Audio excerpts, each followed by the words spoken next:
이번에서 만약에 위기가 발생되면 서프라임 2008년 위기와 같이 미국 내의 어떤 시장에서 내부 폭발에 의해서 미국 경제에 균열이 일어날 수가 있다. 아시아 시장으로 투자하는 것이 더 미국 투자자들 입장에서는 더 많은 수익을 낼 것이 아니냐, 이런 이야기들도 나오고 있습니다. 특히 우리나라 같은 경제에서는 우리 내부의 어떤 모습도 한 번은 또 냉정하게 검토를 해봐야 되는 그런 시점이 아닌가 싶습니다.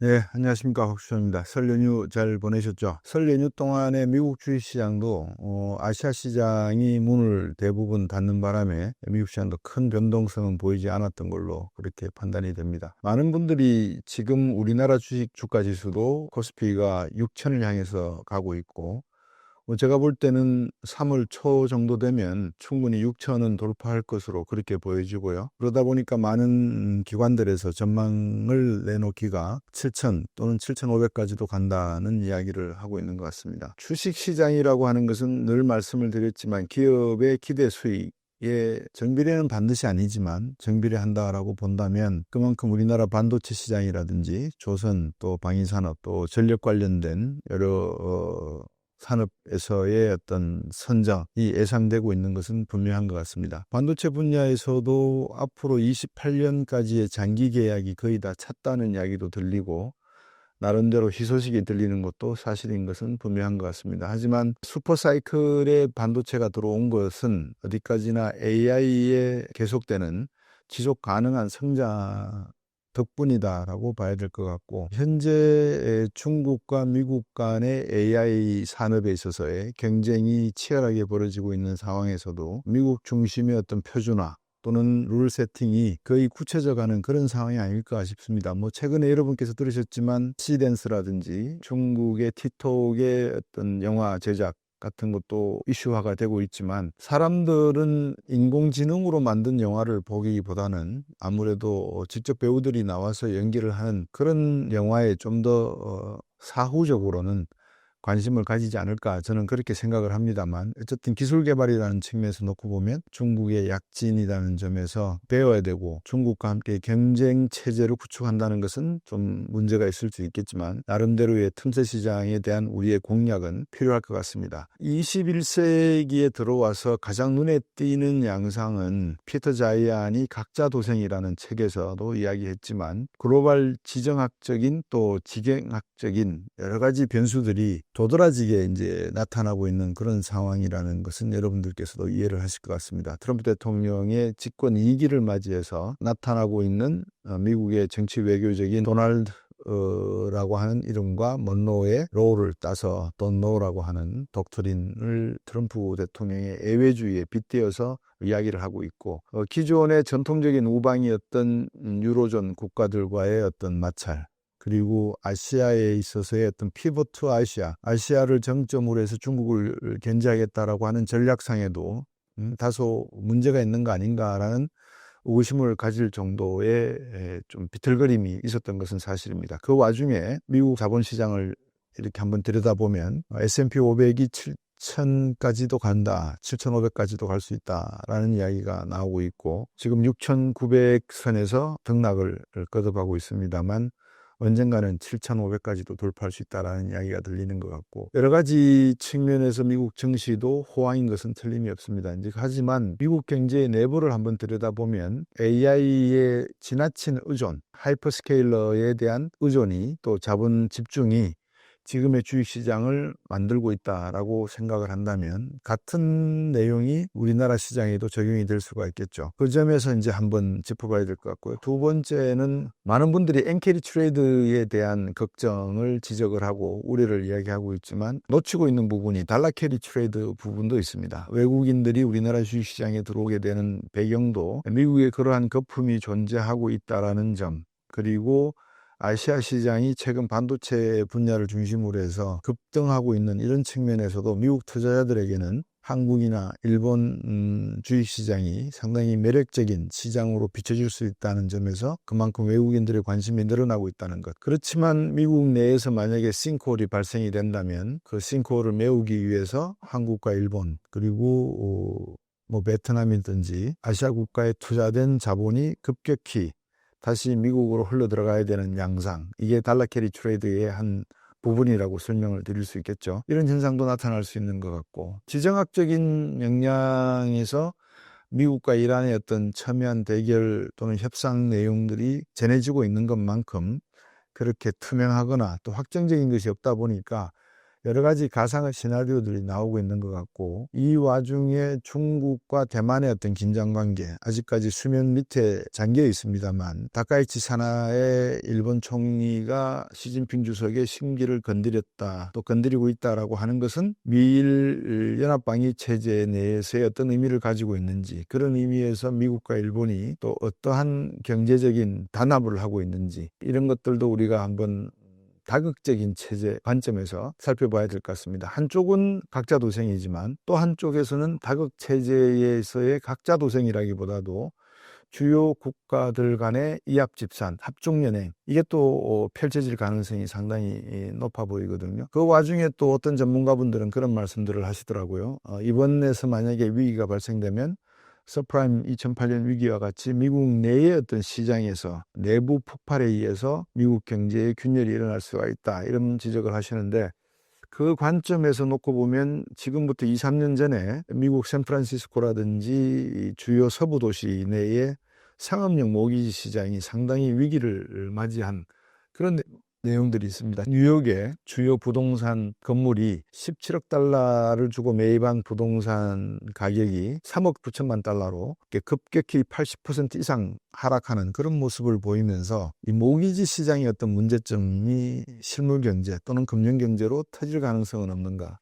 아울러서 요즘 소프트웨어 기업들의 어떤 그 주가 하락이 한때 많은 투자자들의 심리적 패닉을 이야기할 수 있는 부분이 또 있었지 않습니까? 이제 그런 측면에서 놓고 보면 담보 대출 펀드의 어떤 그 문제가 마치 2008년 3월 달에 베어스턴스가 파산하던 때와의 모습과 비견될 수 있는 거 아닌가. 뭐 여러 가지 시장이 등락을 거듭하지만 방향성은 추세선은 일단 우상향으로 가다 보니까 많은 그런 우려 아닌 우려들이 시장에서 하나씩 수면 위로 올라오는 것 같은 모습입니다. 이런 와중에 과연 우리나라 주식시장에 투자하는 것이 옳으냐, 아니면 미국 시장도 그렇고 미국의 많은 투자자들이 이제는 아시아의 신흥국 시장을 들여다보고 있다. 달러와 약세와 함께 여러 가지 측면에서 아시아 국가들의 어떤 약진이 공급 사슬의 변화, 이런 것들을 모두 고려할 때 아시아 시장으로 투자하는 것이 더 미국 투자자들의 입장에서는 더 많은 수익을 낼 것이 아니냐, 이런 이야기들도 나오고 있습니다. 그래서 많은 상황들이 지금 혼재가 되어 있는 것 같습니다. 사실 제대로 되고 투명하고 또 일관된 어떤 그 전략, 투자 전략을 하나를 딱 이야기하기가 사실상 지금은 매우 어려운 그런 상황이 아닌가 하는 지적이 있을 수가 있죠. 더군다나 금값을 놓고 보면 온스당 6,000달러를 향해서 역시 가고 있는 모습은 달러와 약세를 의미하는 것은 분명한 것 같거든요. 그런 측면에서 달러와 약세를 어느 정도까지 용인을 할 것이냐. 특히 미국과 이란이 전쟁을 한다 그러면 전쟁이라고 하는 것은 돈이거든요. 전의 전쟁이거든요. 그 미국은 또 군비 지출에 필요한 그 자금을 어떻게 조달할 것이냐, 또 돈을 찍어낼 것이냐. 그러면 돈을 더 많이 푼다는 말은 달러 가치가 더 떨어진다는 말이고, 약세가 된다는 말이고, 약세가 된다는 말은 금리는 올라갈 가능성이 있다는 이야기가 되겠죠. 이제 그런 측면에서 놓고 보면 지금 우리가 점검해야 될 여러 가지 이슈들이 이 미국 내부에도 존재하고, 또 미국 밖의 변수들도 우리가 한 번씩은 점검을 해봐야 되고, 특히 우리나라 같은 경제에서는 우리 내부의 어떤 모습도 한 번은 또 냉정하게 검토를 해봐야 되는 그런 시점이 아닌가 싶습니다. 그래서 피터 자이안의 각자 도생이라는 책도 책이지만, 레이 디알로의 The Change of World Order라고 해서 세계 질서의 변화라는 측면, 유발 하랄리의 인류 문명사적인 어떤 진화 또는 진보 과정에서 나타나는 여러 가지 이야기들, 또 같이 인문학적인 배경도 고민해 봐야 되는 그런 상황인 것 같습니다. 많은 분들이 AI를 언급을 하시지만 AI가 분명히 하나의 이기적인, 즉 도움이 되는 이로를 잇지 않습니다. 이기적인 하나의 툴로서는 상당히 유용하다고 생각이 되죠. 그렇지만 여러분 잘 아시는 나는 생각한다, 고로 나는 존재한다 라고 말을 우리가 적용을 한다면 AI는 생각하지는 않지 않습니까? 그죠? 우리가 입력하는 데이터를 가지고 그 데이터에 일률적으로 반응하게 만들어 놓은 게 로봇이고 휴메노이드고 뭐 드론이고 세계 모든 AI 산업에 입력이 되는 하나의 자기 학습의 결과이라는 거죠. 사실 AI라고 하는 게 많이 두렵습니다. 왜냐하면 앞으로 인간의 노동이라고 하는 유일한 자산이 어떻게 평가될 것인가라는 문제를 놓고 보면 한 번도 경험해 보지 못한 일이 벌어질 가능성이 높다라고 판단이 되기 때문에 노동시장의 문제에 있어서도 기본소득에 대한 논쟁이 이제 등장할 때가 된 것 같고요. 그러다 보니까 복지라든지 사회보장제도와 같은 안전망 시스템에서도 정부의 역할이라든지 재정과 통화정책의 긴밀한 협조 또는 협력이 필요한 그런 시대로 우리가 접어드는 그런 생각도 듭니다. 로봇은 절대 생각하지 않습니다. 의식할 수가 있다 그러면 인간과 거의 같은 입장이 돼버리기 때문에 이제 그렇게 되면 우리가 뭐 터미네이터라든지 다양한 공상과학 소설 영화에서 보았듯이 로봇이 생각하는 존재로 스스로를 자리매김하게 되면 아무래도 인간보다는 더 효율적이고 유용하고 스마트한 그러한 개체로서의 역할이 예상되기 때문에 인간의 역할이라고 하는 것은 매우 제한적이고 어떻게 보면 휴메노이드와 같은 로봇에 의해서 인간의 활동 자체가 제약될 수밖에 없는 그런 상황도 예상할 수가 있겠죠. 이런 모든 것들을 한번 짚어보면서 앞으로 미국의 시장이 어떤 방향으로 움직일지, 여기서 말하는 시장이라고 하는 것은 실물 경제 그리고 금융 경제를 총괄하는 말로 제가 말씀을 드렸습니다. 먼저 이 다각화돼 가고 있는 세상 속에서 가장 중심적인 역할을 할 수 있는 국가라고 꼽으면 미국과 중국과 러시아, 또 EU 국가 안에서 영국과 독일, 프랑스 정도로 볼 수가 있겠죠. 그렇지만 독일과 프랑스 같은 경우에는 경제 성장률이 마이너스 그리고 플러스라도 0.9% 정도 1%가 채 안 되는 정체된 성장률을 보이고 있는 모습 속에서 유럽 내에서의 어떤 유로존 국가들, 나토 동맹 국가들의 지속 가능한 성장이라고 하는 측면은 조금 보수적으로 보면 어렵지 않겠는가 그런 생각이 듭니다. 뭐 최근에 프랑스에서 여러 가지 사회 보장제도, 특히 실업수당과 관련된 마찰음들이 파열음들이 나타나고 있는 점도 무시할 수가 없는 점이고요.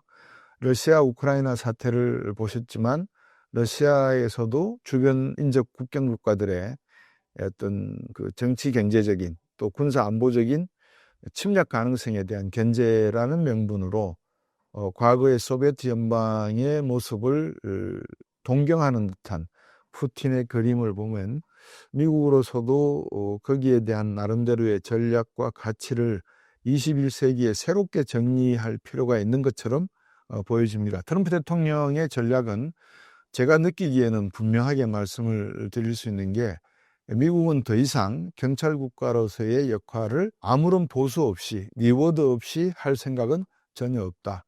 미국의 경찰 국가로서의 역할에 도움을 받는다면 해당 국가는 반드시 거기에 상응하는 대가와 또는 비용을 지불해야 된다라고 하는 공짜는 없다. 공짜 정신은 없다. 이제 이런 기조가 돈노 덕트린의 핵심인 것 같습니다. 공짜 정신은 없다. 두 번째는 공짜 정신은 없다라고 이야기를 하면서 미국 내부에서 대통령의 행정명령 권한을 이용해서 수많은 내용들을 지금 뒤집어 제끼고 있는데 이민법도 그렇고 재정정책, 통화정책 측면에서도 그렇고 관세무역정책도 그렇고 대법원에서 6대3으로 일단 트럼프 대통령의 관세무역정책에 대한 위헌성, 미 의회에 주어진 통상교섭과 협력 그리고 인준에 대한 권한까지 대통령이 모두다 가져가는 것은 상권분리 원칙에 맞지 않다라고 이번에 6대3으로 판결을 냈죠. 이제 그런 측면에서의 어떤 미국의 모습, 또 다른 한 모습을 제가 뒤에서 구체적으로 말씀을 드리겠습니다만 1기 때만 하더라도 사기라고 이야기했던 암호화폐, 특히 이 스테이블 코인에 대한 트럼프 대통령의 일가들의 애착 그리고 여기에 따르는 이해상충의 어떤 충돌의 모습, 이런 것들을 또 어떻게 해석해야 될지의 내용 등을 모두 놓고 보면 미국은 분명히 21세기의 판을 새롭게 자기 중심적으로 끌고 가려고 하는 것은 분명한 것 같습니다. 미국이 원하는 대로 다 되는 것은 아니겠죠. 역시 동맹이라고 하는 국가들의 지원과 후원을 또 동의를 얻어야 됨에도 불구하고 현재 미국의 강압적인 태도의 자발적인 모습으로 마치 내가 당신의 모든 마음을 이심전심으로 이해할 수 있습니다라고 하는 국가는 한 국가가 있는 것 같아요. 일본인 것 같습니다. 다카이치 사나에 일본 총리가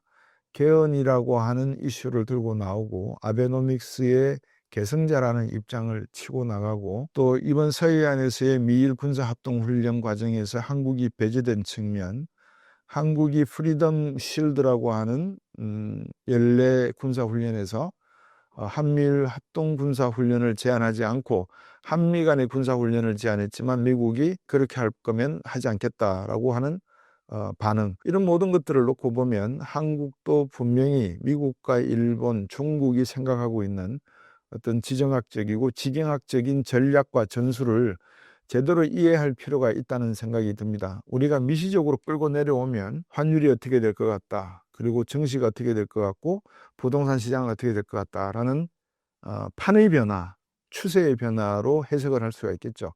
근데 그 해석 하나하나를 모두 다 낱개로 끊어진 채로 해석하면은 상당한 오류가 발생할 것 같아서 제가 그거를 오늘 여러분에게 하나의 흐름 자체로 연결 재무제표를 만들듯이 한번 말씀을 드려볼까 합니다. 먼저 미국의 경제가 상당히 견조합니다. 지난해 4분기 경제 성장률을 보통 우리가 5.4%로 예상했는데 수정한 것도 1.9%에서 2.5% 사이 될 것 같거든요. 그만큼 미국 경제는 견조한 것 같습니다. 근데 그 견조하다는 의미가 일단 미국 경제는 여러분 다 아시다시피 소비로 뒷받침되는 그런 경제고, 그 소비라고 하는 것에 뒷받침이 되는 실탄이 되는 소득이라고 하는 것이 재정 적자라든지 통화 정책에 있어서의 어떤 팽창 정책에 의존해 온 그런 결과이다 보니까 미국의 재정 적자 규모가 4조 달러를 넘어설 가능성이 있고 매년 1조 3천억 달러의 재정 적자가 생기는 과정 속에서 트럼프 대통령이 관세 무역 협정으로 대부분 국가들에게 15%의 관세를 부과했을 당시에 모습을 놓고 보면 지금까지 약 1770억 달러 정도 수익이 있었다라고 하는 거 보니까 1조 3천억 달러의 재정 적자에는 그것을 만회하기에는 턱없이 부족한 규모거든요. 이제 그렇게 되다 보니까 달러화라고 하는 것이 2020년 팬데믹이 시작이 되어서 2023년 끝날 때까지 통화를 풀었고 2008년도 서프라임 사태 이후에 또 통화를 푼 규모가 지난번에도 말씀드렸다시피 월스트리트저널 추정치로서는 11조 3천억 달러 정도 된다고 보여지는 겁니다. 그만큼 돈이 많이 풀렸는데 그럼에도 불구하고 많은 금융학자들이나 경제학자들은 시중에서 이야기하는 자 봐라, 저러니까 이제 앞으로 달러의 기축통화 지위는 사라질 거야, 중국이 치고 올라올 거야 라고 하는 논리에 대해서는 제가 볼 때는 10분 중에서 한 8, 9분 정도는 그럴 가능성은 매우 희박하다 이렇게 보는 것 같습니다. 일단 세계 무역 결제의 50% 이상, 또 금융거래의 40% 이상, 지난번에 제가 아침 학습에도 말씀드렸던 그런 비중을 미국 달러화가 차지하고 있기 때문에 이것을 어느 날 갑자기 중국의 경제력이 커졌다고 해서 중국 위안화가 미국 달러화를 대체할 수 있다라고 단정 짓는 것은 상당히 어렵지 않겠는가 그렇게 생각이 듭니다. 더군다나 중국 같은 경우에 제가 말씀을 드렸습니다만 헝다, 백예우엔, 그 다음에 작년 말에 왕커, 이런 부동산 개발업자들에 의한 부동산 시장의 침체, 그리고 중앙정부와 지방행정부 간의 그림자 금융에 있어서의 미스매칭 되는 예산의 집행, 이런 모든 것들을 추정해 보니까 월스트리트저널이 한 13조 달러가량 빈 것으로 그렇게 추정이 되고 있거든요. 미국도 서프라임 때 6조에서 7조 달러의 자산이 증발하면서 정부에서 그 정도 규모를 돈을 찍어내고 팬데믹 때 또 돈을 찍어냈기 때문에 미국 달러화가 이렇게 약해졌다라고 이야기하듯이, 그렇다 그러면 중국은 어떻게 되겠느냐. 지금 1달러에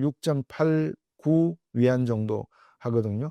7.1 위안에서 많이 절상이 되었다라고 볼지는 모르지만 미국 조야에서 보는 거는 적어도 최소한 15% 이상은 절상돼야 된다라고 보는 것 같아요. 그러면 7위안에서 15%라 그러면 약 1.3, 1.4위안 정도는 절상이 돼야 되거든요. 4위안 정도는 떨어져야 되거든요. 그러면 6.6, 6.5 정도는 돼야 된다고 보는 거죠. 중국 위안화가 그만큼 강해질 수 있는 어떤 백그라운드가 있는가? 앞에서도 말씀을 드렸지만 중국은 잃어버린 30년에 6년이 지금 지나고 있는 해가 되거든요. 이 과정을 극복하려면 미국식, 서구식으로 이 사태를 해결하려고 그러면 13조 달러에 달하는 돈을 찍어내야 되는 거죠. 다시 말하면 돈을 갖고 있으면 돈을 시중에다가 풀어야 되는 겁니다. 근데 중국 정부는 그렇게 하고 있지를 않죠. 중국 정부는 돈을 푼다 하고 있지만 사실 돈을 풀지를 않고 있고, 돈이 풀린 이 부분도 인민들에게 돈이 들어갔다고 해도 인민들의 GDP 대비 저축률이 50%라고 하는 점은 대부분의 돈은 다 적금을 해버린다라고 놓고 보면 내수시장이 활성화될 수 있는 가능성은 없다. 그래서 중국도 여전히 수출 중심의 국가로서의 경제 구조를 끌고 가야 된다는 측면.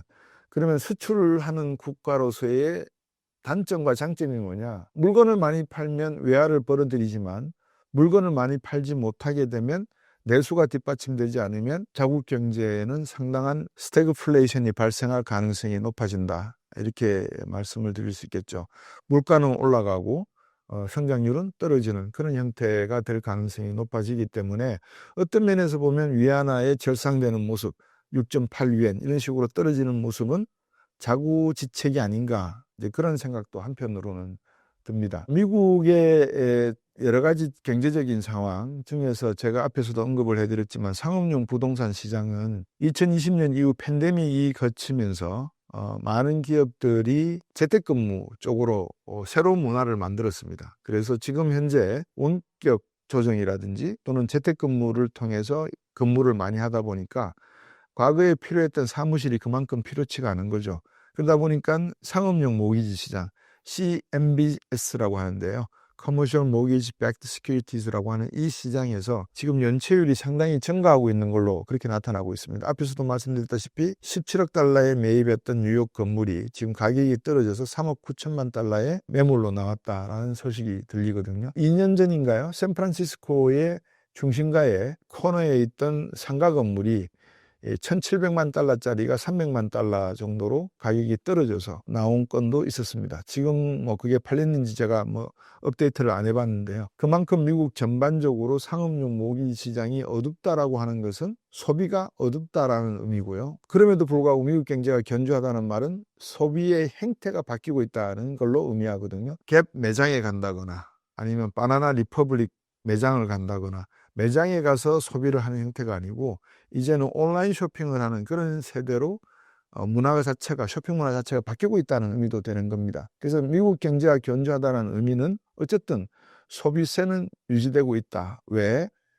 미국 국민들의 소득 수준이 정부가 재정으로 뒷받침을 해주든 아니면 법인세를 깎아주고 근로소득세를 깎아줬던 어느 정도의 소득을 유지하고 있기 때문에 가능한 이야기다. 이렇게 해석이 될 수가 있을 것 같습니다. 그럼에도 불구하고 왜 자꾸 미국 달러화의 약세를 의미하는 금리를 떨어뜨려라라고 하는 대통령의 요구 조건이 있느냐.